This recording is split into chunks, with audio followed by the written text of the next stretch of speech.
জরুরি পরামর্শ, গোপন গুনাহ আমাদেরকে, আমাদের সমাজকে, সবাইকে আমাদের গোপন গুনাহগুলো আমাকে করে করে খাচ্ছে। আমাদের প্রত্যেকের, আমাদেরকে ভিতর থেকে আমাদেরকে একেবারে অন্তঃসার শূন্য করে দিচ্ছে আমাদের গোপন গুনাহগুলো। এই গোপন গুনাহগুলো থেকে আমাদেরকে বেঁচে থাকতে হবে। বেঁচে থাকার কিছু কৌশল আমি আপনাদেরকে এখানে উপস্থাপন করতেছি। যে আসলে গোপন গুনাহ আমাদের প্রথমে দেখতে হবে, আমাদের গোপন গুনাহের উপকরণগুলো অনেক। আমাদের অনেক উপকরণ, গুনাহের উপকরণ আছে। একটা হলো আমাদের বডির মধ্যে কিছু উপকরণ, আর একটা হচ্ছে আমাদের সামগ্রিক বা আমাদের যে বস্তু যেগুলো আছে আমাদের হাতের নাগালে, এই বস্তুগুলোর দ্বারা গুনাহ করা। যেমন উদাহরণস্বরূপ যেমন মোবাইল, এই মোবাইলের দ্বারা আমাদের দ্বারা কিন্তু অনেকগুলো গুনাহ হয়ে যাচ্ছে, যেটা আমরা আসলে উপলব্ধিও করতে পারছি না এবং এর ভয়াবহতা আমরা আজ করতে পারছি না। আমাদেরকে গোপন গুনাহ থেকে বাঁচতে হলে প্রথমে আল্লাহ তাআলার ভয় আমাদের অন্তরে রাখতে হবে, তাকওয়া আমাদের ভিতরে থাকতে হবে।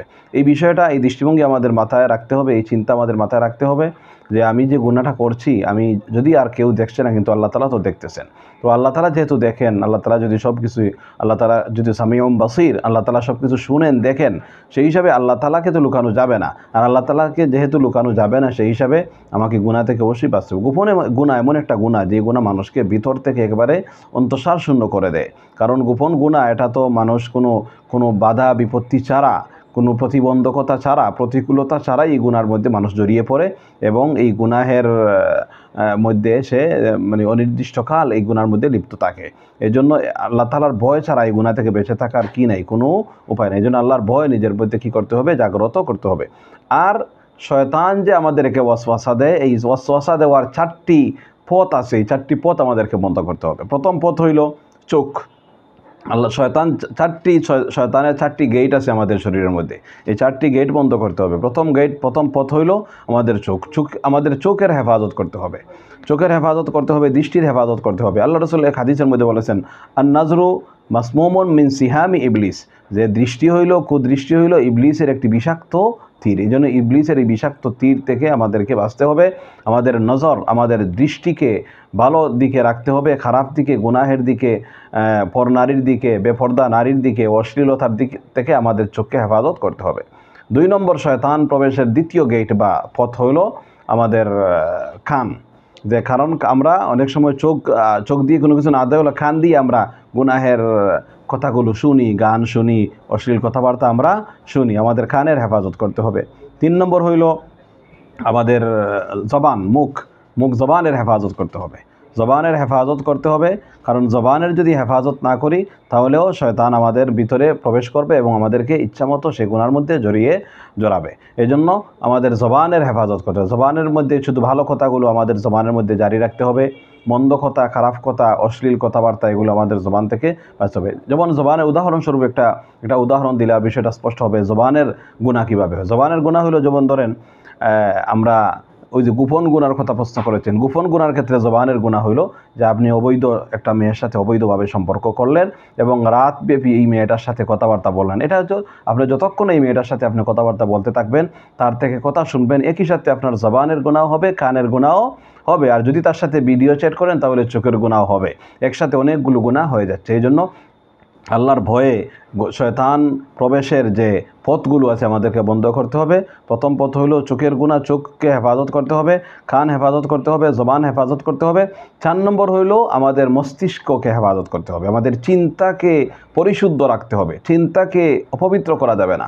নাপাক চিন্তা আমাদের মাথায় কোনোভাবেই প্রবেশ করানো যাবে না। আমরা সব সময় ভালো চিন্তা, পজিটিভ চিন্তা, আল্লাহর চিন্তা, পরকালের চিন্তা, এই চিন্তাগুলো যেন আমাদের মাথার মধ্যে থাকে। গুনাহের চিন্তা যেন মাথার মধ্যে কোনোভাবেই প্রবেশ না করে, কারণ শয়তান আমাদেরকে চিন্তা ঢুকিয়ে দেয় গুনাহের, এরপরে আমাদেরকে অন্যান্য অঙ্গ প্রত্যঙ্গ দ্বারা গুনাহ করায়। এই জন্য চিন্তার গুনাহ আমাদেরকে কী করতে হবে, গুনাহ থেকে আমাদেরকে বাঁচতে হবে। আল্লাহ রাসূল সাল্লাল্লাহু আলাইহি ওয়াসাল্লাম এক হাদিসের মধ্যে বলেন, ইত্তাকিল মাহারিম তাকুন আ'বুদান নাস, যে তুমি হারাম থেকে বেঁচে যাও, তুমি মানুষের মধ্যে থেকে সবচেয়ে ইবাদতগুজার বান্দা হিসেবে তুমি কি হবে, আল্লাহ তাআলার কাছে গণ্য হবে। এই জন্য আমরা এই গুনাহ থেকে গুনার যে যত উপকরণ আসছে, সেই উপকরণ থেকে বাঁচতে হবে। ডিভাইস কেন্দ্রিক যে গুনাহের উপকরণগুলো আছে, সেগুলো থেকে বাঁচতে হবে। আমাদের শরীরে যে গুনাহের যে পথগুলো আছে, শয়তান প্রবেশের যে পথগুলো আছে, সেই পথগুলো আমাদেরকে বন্ধ রাখতে হবে। দেখবেন ইনশাআল্লাহ গোপন গুনাহ থেকে আমাদের বেঁচে থাকা সহজ হবে। আরেকটা কৌশল হইল যে আমরা ভালো বন্ধুর সংস্রব গ্রহণ গ্রহণ করতে হবে, খারাপ বন্ধুদের সংস্রব থেকে বেঁচে থাকতে হবে। বন্ধুদের প্রভাবে মানুষ প্রভাবিত হয়। আল্লাহ রাসূল হাদিসের মধ্যে বলেছেন যে আল মারউ আলা দীনি খালিলিহি ফালিয়ানজুর আহাদুকুম মান ইউখালিল, যে একজন মানুষ তার বন্ধুর স্বভাব চরিত্র দ্বারা প্রভাবিত হয়ে থাকে। সুতরাং তোমাদের মধ্যে যে কেউ কার সাথে সে বন্ধুত্ব করছে সেটার জন্য খুব ভালো করে খেয়াল করে, ভালো মানুষের সাথে বন্ধুত্ব করছে নাকি খারাপ মানুষের সাথে বন্ধুত্ব করছে সেটার জন্য খুব ভালো করে খেয়াল করে। এই জন্য বন্ধুত্বের যথেষ্ট প্রভাব আছে। ভালো বন্ধুদের সাথে চলবেন, যদি ভালো বন্ধু না থাকে একাকী চলবেন, মসজিদে আসা যাওয়া করবেন, ইবাদতের মধ্যে থাকবেন, ভালো পরিবেশে দ্বীনি পরিবেশে থাকবেন, উলামায়ে কেরামের সাথে সম্পর্ক রাখবেন, সংস্রবে থাকবেন, ইনশাআল্লাহ গোপন গুনাহ থেকে বেঁচে থাকা সহজ হবে। এবং গোপন গুনার যদি এরপরেও যদি আপনার মধ্যে গোপন গুনার প্রবণতা না যায়, সরাসরি কোনো আলিমের সোহবতে যাবেন এবং আপনার সমস্যার কথা ওনাকে বলবেন, ইনশাআল্লাহ এ থেকে বেঁচে থাকা কী হবে, সম্ভব হবে। সর্বোপরি সদিচ্ছা থাকতে হবে গুনাহ থেকে বেঁচে থাকার। সদিচ্ছা যদি থাকে আল্লাহর সাহায্য কামনা করবেন এবং গুনাহের যে উপকরণের আলোচনাগুলো করলাম সেগুলো থেকে বেঁচে থাকবেন। আল্লাহ সুবহানাহু ওয়া তাআলা আপনাকে আমাকে সবাইকে গোপন গুনাহ, প্রকাশ্য গুনাহ, সবগুলো গুনাহ থেকে আল্লাহ তাআলা আমাদেরকে হেফাজত করুন, আমিন। ওয়া আখিরু দাওয়ানা আলহামদুলিল্লাহি রাব্বিল আলামিন।